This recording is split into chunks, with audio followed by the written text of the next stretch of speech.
አሁንም ይለምናል። ተገዙልኝ፣ መገዛትን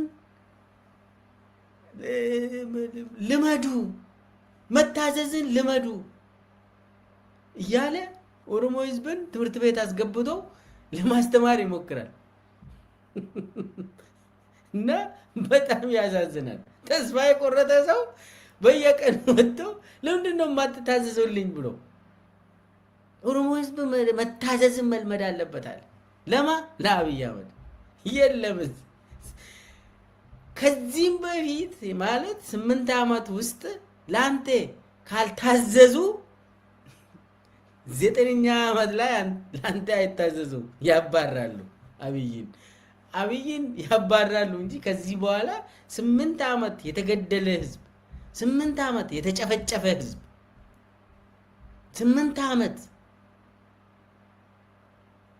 በአደባባይ የተረሸነ ህዝብ እስር ቤትማ የታሰሩ እኮ ኦሮሚያ ውስጥ የሚታሰሩ እድለኞች ናቸው።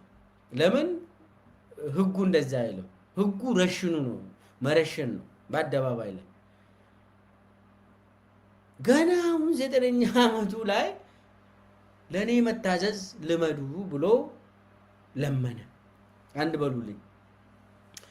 ሁለተኛው ልመና ደግሞ እኔን ለይታችሁን እንትን አታሳንሱኝ።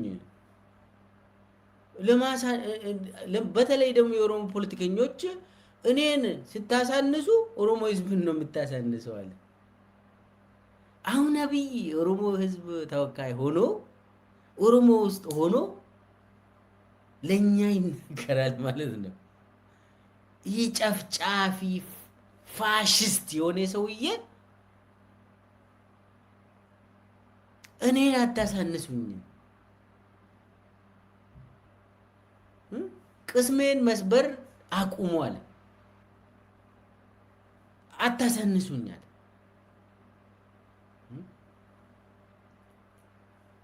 እንደዛ ስታደርጉ ኦሮሞ ህዝብ ነው የሚጎዳ። እኔ ከፈረስኩኝ ኦሮሞ ህዝብ ይፈርሳል አለ።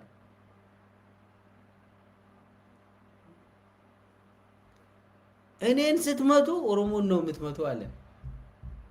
በተለይ የኦሮሞ ኢሊቶችን እንከባበራለን፣ እንከባበር፣ አክብሩኝ። እኔ ደግሞ ከተነካው ህዝቡ ነው የምነካ ምናምን አለ። ያሁንም ፍራቻ ውስጥ ገብቶ እየተንቀጠቀጠ ነው ይሄንን የምናገረው። የኦሮሞ ህዝብን ፈርቶ የኦሮሞ ኢሊት ዚሮ አደረጉኝ፣ ከኦሮሞ ወጥቻለሁ ብሎ ስለገመተ ኦሬዲ ቆይቷል። ከኦሮሞ ህዝብ ደግሞ ኦሮሞ ህዝብ እኮ ተፋው። እሱ ካዲ ብሎ ገዳይ፣ ነፍሰ ገዳይ ብሎ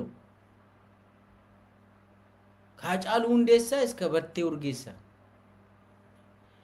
የከረዩ ኦሮሞ አባገዳዎች ሳይቀሩ በየቀኑ ደግሞ በኦሮሚያ ወረዳዎች ውስጥ የሚረሸኑ የሰው ልጅ የኦሮሞ ህይወት እኮ ኦሮሚያ ውስጥ የሚደረገው ሁሉም ኢትዮጵያ ዜጎች እየደረሰባቸው ያለው እኮ በጣም ከባድ ነው። ይሄ ታወቀ ነው።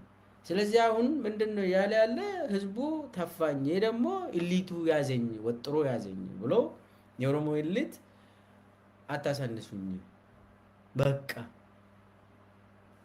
እኔ የኦሮሞ ብሔርተኛ ነኝም ለማለት ይሞክራል። ብቻ ግን ልመና ላይ ነበር። መጨረሻ ላይ እንከባበር፣ እንደማመጥ፣ ደግፉኝ፣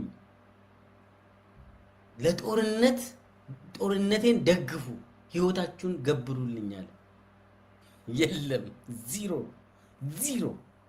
ማንም ሰው አብይን የሚደግፍ የለም።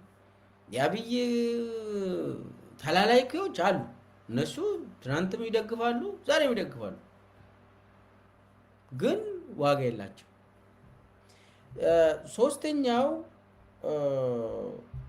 ስልጣኔን ጠብቁልኝ አለ። ያገኘን ምንድነው ያለ? የተቆጣጠርነውን ስልጣን በጋራ እንጠብቃለን።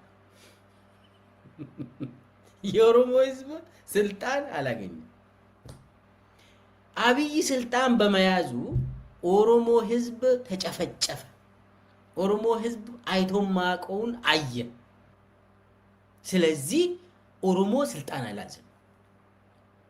አብይ ግን ያገኛችሁትን ስልጣን ጠብቁ፣ እኔን ካልጠበቃችሁኝ፣ ስልጣኔን ካልጠበቃችሁ ትበላላችሁ አለ። የለም እንደዛ። አብይ አህመድ በመምጣቱ ኦሮሞ ያጣው መብት ይበዛል። እንደ ሰው ግን እንደ ዜጋ ሰው ሆኖ እንኳን መኖር አልቻለም ኦሮሞ። ሌሎቹም ኢትዮጵያውያን እያዩ ያሉት ማለት መቅሰፍት ነው፣ እርግማን ነው የደረሰብን። ይህንን እርግማን ነው እንደምናጣ እረ በተገላገልን። ኦሮሞ ህዝብ አብይ የሆነ ሰው መጥቶ ከስልጣን ቢያባር ኦሮሞ ህዝብ ቴንክ ዩ ይላል እንጂ አጣው አይልም። ኦሮሞ ህዝብ ጥያቄ ነበረው። አዎ ጥያቄ ነበረው። በኢትዮጵያ ፖለቲካ ውስጥ እንደ ማንኛውም ዜጋ እንደ ማንኛውም ብሔሮች ጥያቄ ነበረው። ግን እንደዚህ ሆናለሁ ብሎ ኦሮሞ ህዝብ አልጠበቀም። ክህደት ተፈጸመበት። አንድ አመት እንኳን አልሞላም እኮ አብይ አህመድ ኦሮሞ ላይ ጦርነት ያዘዘው። አንድ አመት እንኳን አልፈጀበትም። ለዛ ነው አሁን የኦሮሞ ነጻነት ሰራዊት በየወረዳ የምታገኙት። ይሄ ነው የኦሮሞ ነጻነት ሰራዊትን የወለደ እኮ። ከዚህም በፊት የነበሩ የኦሮሞ ነጻነት ሰራዊቶች ገብቶ ግማሹ ስልጣን ይዞ ግማሹ አዲስ አበባ ውስጥ በሰላም ይኖራል።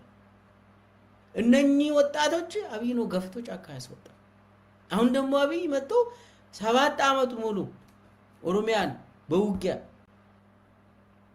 በየቀኑ ዜጎችን እየረሸነ በአፈና ይዞ ስልጣናችንን እንዳናጣ አለ።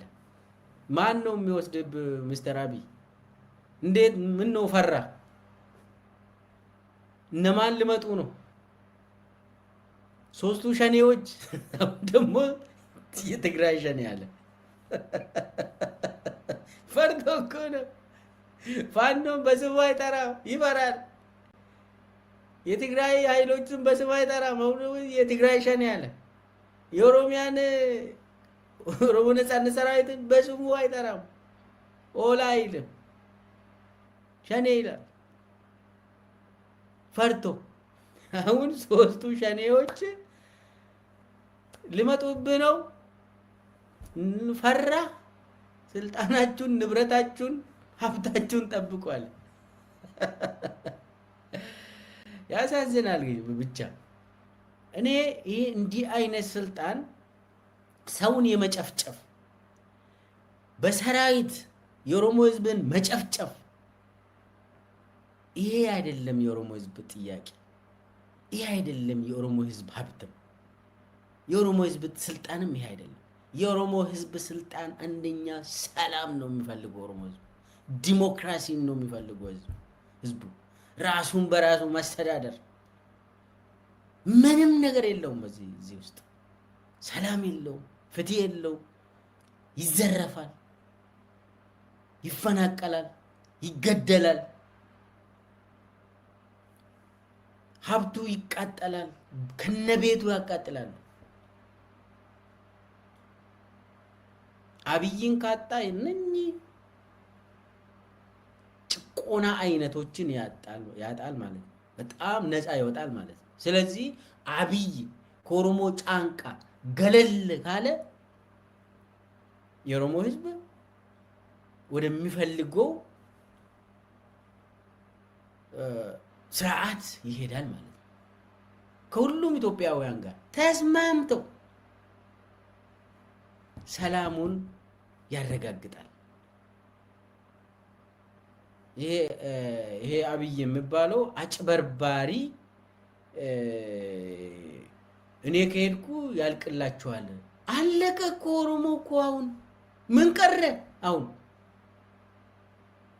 ምን ቀረ? አሁን በዚህ ሰዓት እኮ የኦሮሞ ህዝብ እኮ ያልሆነው ነገር የለም። በአብይ ዘመን በኢህአዴግ ዘመን እንደዚህ አላየም። በደርግ ጊዜ እንደዚህ አልሆነም። በአፄ ኃይለሥላሴ ጊዜ እንደዚህ አልሆነም። በምኒልክ ጊዜ እንደዚህ አልሆነም። በኢትዮጵያ ታሪክ እንደዚህ አልሆነም። ኦሮሞ ህዝብ አንድ ታሪክ አምጡ። ሲደመር ሲጨመቅ ሁሉ ይሄ የ100 ዓመት ታሪክ አለ አይደል? አብይ ሲደመር የ100 ዓመት ታሪክ አብይ የሚያወራው ኦሮሞ እንደዚህ አልሆነም። በአብይ 8 ዓመት ውስጥ ደም ነው ያለቀሰ ኦሮሞ። አልቅሶ ማቆውን አልቅሶ ተዳከመ እኮ ኦሮሞ ማለት። ለዛ ነው የኦሮሞ ነፃነት በየቀኑ እየጠነከረ መጣ። ህዝብ ተስፋ ሲቆርጥ ወደ ትግል ይገባል። ወደ ትግል ስትገባ ደግሞ ትጠነክራለህ መልሰህ። ይሄ ነው የሆነው እና መልሶ ደግሞ አሁን ስልጣንች ልትሄድ ነው፣ ሊወስዱ እየመጡ ነው አለ። ማን ነው ለመውሰድ የሚመጣው? እንነጋገራለን ነው እሱ። እነዚህ ሶስቱ ነገሮችን በማንሳት የኦሮሞ ህዝብን ለመለመን ሞከረ፣ ግን ዋጋ የለውም። የኦሮሞ ህዝብ እንዲህ አይነት የግድያ መዋቅርን ዲፌንድ አያደርግም። ዘራፊ የሆነውን ዲፌንድ አያደርግም። አብቅቷል። ሌላው የሚገርም እንግዲህ ዋናው የአብይ የሳይኮሎጂካል ኦፕሬሽን ኦሮሞ ላይ የሳይኮሎጂካል ኦፕሬሽን ነው ለማካሄድ የሞከረው። ኦሮሞ ህዝብ ታርጌት አድርጎ ባለፈው አማራ ህዝብ ላይ ነው ይህንን ለመጫወት የሞከረው። አሁን ደግሞ የኦሮሞ ህዝብን ታርጌት አድርጎ የኦሮሞን ትርክት ውስጥ በመግባት ወደሚፈልገው ለመውሰድ እየሞከረ ከዛ ይወጣል፣ ራሱን ያፋልሳል። የተለያዩ ነገሮችን የሚያወራ ኮንፊውዝ በማድረግ ያው እነሱም ብሉት ኮንፊውዝ በማድረግ ኮንቪንስ እናደርጋለን ይላሉ አይደል? ብልጽግናዎቹ ያንን ነው የሞከረው። የስነ ልቦና ጦርነት ነው ኦሮሞ ላይ ያካሄደው በመሸወድ የኦሮሞ ታጋዮችን ጠላት አድርጎ ራሱን ደግሞ ወዳጅ አድርጎ ተመለሰ። አጠቃላይ በቃ የኦሮሞ ልጆች ለኦሮሞ የሚታገሉ ልጆችን የኦሮሞ ጠላት ናቸው ብሎ በመፈረጅ እኔ ነኝ ያንተ የኦሮሞ መብት ተሟጋች ለኔ ብለ መሞት አለብህ ብሎ ነው የተመለሰው። ከዛ ጋር ተያይዞ እንግዲህ ምንድነው ያለው? ሶስቱ ሸኔዎች የኦሮሚያ ሸኔ፣ የአማራ ሸኔ እና የትግራይ ሸኔ ተባበሩብኝ ብሎ እሱ ያወራውን እናዳምጥና ምን ማለት እንደፈለገ ትንሽ እንወያይ።